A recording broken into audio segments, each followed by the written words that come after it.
Hello guys, good morning. So, troubleshoot natin ngayon isang printer. Sabi niya is meron siyang error code support code 3130. So 3130.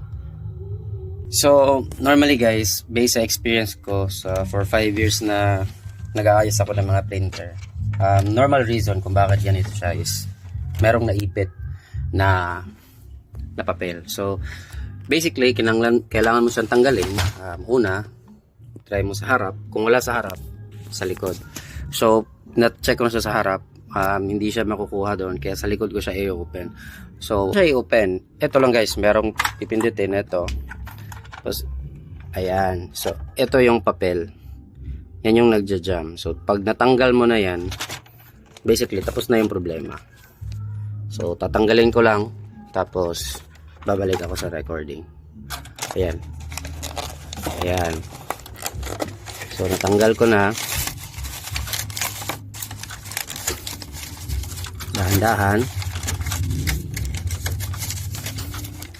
Ganito talaga pag minsan hindi mo pag may nagpiprint, hindi chine-check kung yung papel hindi siya aligned. Tapos lagay lang ng papel, kaya ganyan. Tapos ngayon, try ko lang ayusin ko lang. Press ko lang yung okay para mag-initiate siya. Check niya ngayon yan kung check niya ngayon kung wala na talagang bara. Yan.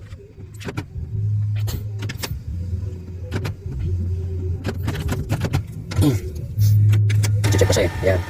Umikot na siya. Ikot-ikot lang. Ikot-ikot. Yun lang. Diba? Sabi niya remove na daw. Oo. Okay ko. Ayan. Sabi niya copy daw. Okay. Okay na siya. So try ko lagyan. Ayan. Napipinta siya ulit. Ayan. Okay. Pero ang pangit ng scan. Kasi pangit mo. Dalawa pala yung scan mo ginawa. Okay na. Oh, diba? Ang gwapo ko. Sabi sa inyo eh.